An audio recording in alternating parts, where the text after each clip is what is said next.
আয়নার সামনে আপনি যখন দাঁড়াবেন, আপনার স্ত্রী যখন দাঁড়াবে, আপনার বাচ্চারা যখন দাঁড়াবে, বলে দিবেন বাবা আয়নার সামনে দাঁড়ানোর দোয়া পড়ো। কত অসাধারণ দোয়া!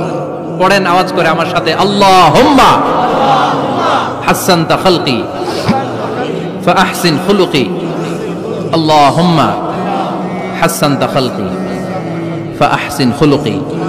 এর মানে আল্লাহ আমার চেহারাটা করেছো সুন্দর, আমার আচরণ, আমার চরিত্রটাও সুন্দর করে দাও। চিৎকার করে পড়েন আমিন।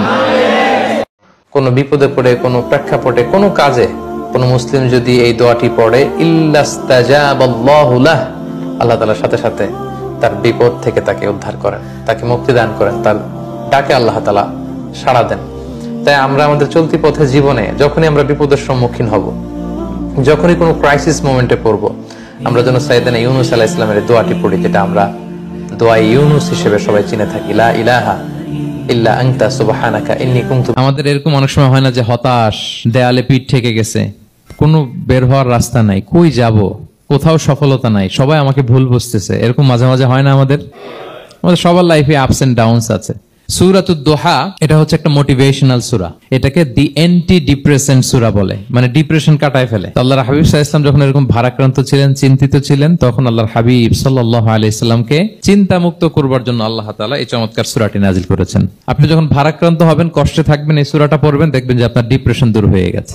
এই সূরাটা বেশ আশা জাগানিয়া সূরা, মোটিভেশনাল সূরা, ইন্সপিরেশনাল সূরা। আপনার মন খারাপ হলে আপনি এই সূরাটা পড়বেন, এই সূরাটা, এবং এটার পরে আরেকটা সূরা আছে, সূরাতু আলাম নাশরাহ। আল্লাহ নেয়ামতের বর্ণনা করেন, শুকরিয়া করেন, কারণ আল্লাহ তাআলা আমাদের অনেককে ইয়াতীম বানায় নাই, আমাদেরকে ফরিয়াদি বানায় নাই। আমরা অনেকেই আছি, আমরা এখনো ইয়াতীম না, আমার আব্বা আম্মা এখনো বেঁচে আছেন, আমাদের অনেকের আব্বা আম্মা বেঁচে আছেন। ইয়াতীম মূলত ছোট অবস্থায় যদি বাবা মারা যায় তাকে আরবিতে ইয়াতীম বলে। আমরা অনেকেই তো ইয়াতীম না, আমরা অনেকেই তো অন্যের কাছে হাত পাতা লাগে না, তো আমরা ভালো আছি না? আমাদের দেখবেন যে প্রায় হিসাবটা হচ্ছে আমার কি নাই, আমাদের হিসাবটা কি কি নাই, কি যে আছে এটার হিসাব করে কুলানোও যাবে না। ঠিক যেই মুহূর্তে এখানে বসে আমরা এই চমৎকার ইফতারি নিয়ে বসে আছি, ঠিক একই মুহূর্তে দেখবেন হসপিটালের আইসিইউতে শুয়ে শুয়ে কাতরাচ্ছে অনেকে। ঠিক এই মুহূর্তে কিডনি ডায়ালিসিস চলতেছে, দেখছেন? কিডনি পেশেন্ট এদিকে ছিদ্র করে ব্লাড সব বের হয়ে রিফাইনিং হয়ে আরেক দিক দিয়ে ঢুকে, ওর চিৎকার শুনলে। বার্ন ইউনিটে গেছেন কখনো? আগুনে পোড়া রোগী, আপনার তো অনেক কিছু নাই, আমার এটা নাই, ওইটা নেই, আল্লাহ এটা দিল না, এটা নিয়ে আসেন। আপনি বার্ন ইউনিটে একদিন যায়েন, তাহলে বুঝবেন যে আল্লাহ আপনারে কত শান্তিতে রেখেছে। না খেয়ে কয় রাত কাটিয়েছি আমরা, বলেন তো? কত লোক বাড়ি ভাড়া পরিশোধ করতে পারে না, ঋণের বোঝায় জর্জরিত, দুরারোগ্য ব্যাধিতে আক্রান্ত, ক্যান্সারের লাস্ট স্টেজে। তাদের সাথে একটু দেখা করেন, ফোর্থ স্টেজে চলে আসছে ক্যান্সার পেশেন্ট। তার চেহারা, তার খাবার, তার চলাফেরা, কিভাবে তার প্রতিটা সেকেন্ড কাটে, একটু দেখে আসবেন, তাইলে বুঝবেন যে কত আল্লাহর দেয়া নেয়ামতের সাগরে হাবুডুবু খাই আমরা। কোনো বিপদে পড়ে, কোনো প্রেক্ষাপটে, কোনো কাজে কোনো মুসলিম যদি এই দোয়াটি পড়ে, ইল্লাস্তাজাবাল্লাহু লাহ, আল্লাহ তাআলা সাথে সাথে তার বিপদ থেকে তাকে উদ্ধার করেন, তাকে মুক্তি দান করেন, তার ডাকে আল্লাহ তাআলা সাড়া দেন। তাই আমরা আমাদের চলতি পথে জীবনে যখনই আমরা বিপদের সম্মুখীন হব, যখনই কোনো ক্রাইসিস মোমেন্টে পড়বো, আমরা যেন সাইয়েদনা ইউনূস আলাইহিস সালামের দোয়াটি পড়ি, যেটা আমরা দোয়া ইউনূস হিসেবে সবাই চিনে থাকি, লা ইলাহা ইল্লা আনতা সুবহানাকা ইন্নী কুনতু মিনাল যালিমিন। আল্লাহ তাআলা চাইলে সব গুনাহ ক্ষমা করে দেন, কিন্তু তিনি শিরকের গুনাহ ক্ষমা করেন না, কারণ এটা সব পাপের সবচেয়ে বড় পাপ, ভয়ঙ্করতম পাপ। এবং এই পাপ থেকে মানুষকে মুক্ত করবার জন্য, আল্লাহর পরিচয় দেবার জন্যই কিন্তু আল্লাহ তাআলা নবী রাসূলদেরকে পৃথিবীতে প্রেরণ করেছেন। এবং সকল নবীদের দাওয়াত কিন্তু একই রকম ছিল। তৃতীয়ত যে শিক্ষাটা আমরা পাই সেটা হচ্ছে সব নবীর একই দাওয়াত। সব নবী মূলত এসেছেন বান্দাদের সাথে আল্লাহ তাআলার একটা সম্পর্ক তৈরি করে দেওয়ার জন্য। হাজারো দেব দেবী, হাজারো খোদাকে বাদ দিয়ে এক খোদা, এক স্রষ্টার কাছে যেন আমরা অবনমিত হই, আমরা যেন আত্মসমর্পণ করি, আমরা যেন সারেন্ডার করি। এই শিক্ষাটা, এই তাওহীদের শিক্ষা, এই তাওহীদের বীজ আমাদের হৃদয়ে বপন করবার জন্যই কিন্তু যুগে যুগে আল্লাহ তাআলা নবী রাসূল। আল্লাহ বলছেন তারা কি গভীর মনোযোগের সাথে কোরআন পড়বে না? উইথ ভাস্ট কনসেন্ট্রেশন, খুব ধ্যান ও মগ্নতার সাথে খুব মনোযোগ দিয়ে কি তারা কোরআন পড়বে না? নাকি তাদের হৃদয়ে তালা ঝুলে আছে? আমাদের হৃদয়ের জং ধরা তালা যদি আমরা খুলতে চাই, এটা আনলক করতে হবে আল কোরআন আল কারীম দিয়ে। তাহলে ঋণের বোঝায় যারা জর্জরিত, বিষ্ণু ইসলাম চমৎকার একটা দোয়া শিখিয়েছেন। আমাদের অনেকে ঋণের বোঝায় জর্জরিত, আছে না নাই? এদিকে কেউ আছেন? থাকলে হাত তোলার দরকার নেই, থাকলে এই দোয়াটা পড়বেন।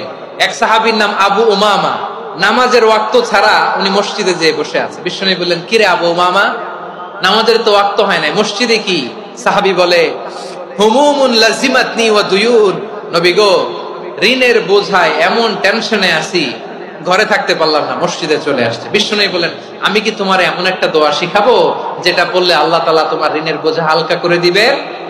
আবু উমামা বললেন, ইয়া রাসূলুল্লাহ, অবশ্যই শিখাবেন। বিশ্বনবী বললেন, তাহলে তুমি পড়বা, আল্লাহুম্মা ইন্নী আউযু বিকা মিনাল হাম্মি ওয়াল হাযান ওয়া আউযু বিকা মিনাল জুবনি ওয়াল বুখল ওয়া আউযু বিকা মিন গালাবাতিদ দাইনি ওয়া কাহরির রিজাল। ও আল্লাহ, তোমার কাছ থেকে দুশ্চিন্তা থেকে পানাহ চাই, কৃপণতা, ভীরুতা, অলসতা, কার্পণ্যতা, এই সব কিছু থেকে, মানুষের কঠোরতা, আমার উপর মানুষের আধিপত্য এবং ঋণের বোঝা থেকে পানাহ চাই। এই দোয়াটা যখন বিশ্বনবী শিখাই দিলেন, আবু উমামা বারবার এই দোয়া পড়েন, আল্লাহুম্মা ইন্নী আউযু বিকা মিনাল হাম্মি ওয়াল হাযান ওয়া আউযু বিকা মিনাল আজজি ওয়াল কাসাল ওয়া আউযু বিকা মিনাল জুবনি ওয়াল বুখল ওয়া আউযু বিকা মিন গালাবাতিদ দাইনি ওয়া কাহরির রিজাল। আবু উমামা বলে, এই দোয়া আমি পড়তে লাগলাম। কিছুদিন পরে দেখা গেল বিশ্বনবীর শেখানো এই দোয়ার বদৌলতে আল্লাহ তাআলা আমার সব ঋণ পরিশোধের ব্যবস্থা করে দিয়েছেন। পড়বেন। আমার প্রিয় পটুয়াখালীর ভাইয়েরা, বিশ্বনবীর জামাতা সাইয়্যিদিনা আলী রাদিয়াল্লাহু তাআলা আনহুর কাছে এক লোক এসে বলে, হে আলী, ঋণের বোঝায় আমি জর্জরিত, আমার কিছু অর্থ দিয়ে সাহায্য করো। সাইয়্যিদিনা আলী রাদিয়াল্লাহু তাআলা আনহু বললেন, আমি কি তোমারে এমন একটা দোয়া শিখাবো যেটা বিশ্বনবী আমাদের শিখিয়েছেন? এই দোয়া যদি তুমি পড়ো, লাউ কানা আলাইকা মিসলু জাবালিন কাবীরিন দাইনান আব্দুল্লাহু আনকা, পাহাড় পরিমাণও যদি ঋণের বোঝা হয়, আল্লাহ এটা পরিশোধের ব্যবস্থা করে দিবেন। ছোট্ট একটা দোয়া বিশ্বনবী শিখালেন, বললেন, তুমি পড়বা, আল্লাহুম্মা কফিনি বিহালালিকা আন হারামিকা ওয়া আগনিনি বিফাদলিকা আম্মান সিওয়াক। মুখস্থ আছে? হ্যাঁ, আছে। আল্লাহুম্মা কফিনি বিহালালিকা আন হারামিক, আল্লাহ তোমার হালাল দিয়ে আমাকে পরিতুষ্ট করো, হারাম থেকে বাঁচিয়ে রাখো, আর তোমার অনুগ্রহে মানুষের মুখাপেক্ষী যেন আমি না হই, আমি যেন সবসময় তোমার মুখাপেক্ষী হয়, ওই তৌফিক দিও। সুবহানাল্লাহ পড়েন। এত মায়া, এত ভালোবাসা কই যাবে? কেউ থাকবে না, সবাই আপনার অন্ধকার কবরে রেখে দিয়ে চলে আসবে। উপরে বাঁশের কঞ্চি, তার উপরে মাটির চাপা, অন্ধকার আর অন্ধকার। এই অন্ধকার যেন শেষ হতে চায় না, শুধুই অন্ধকার, ঠিক কিনা?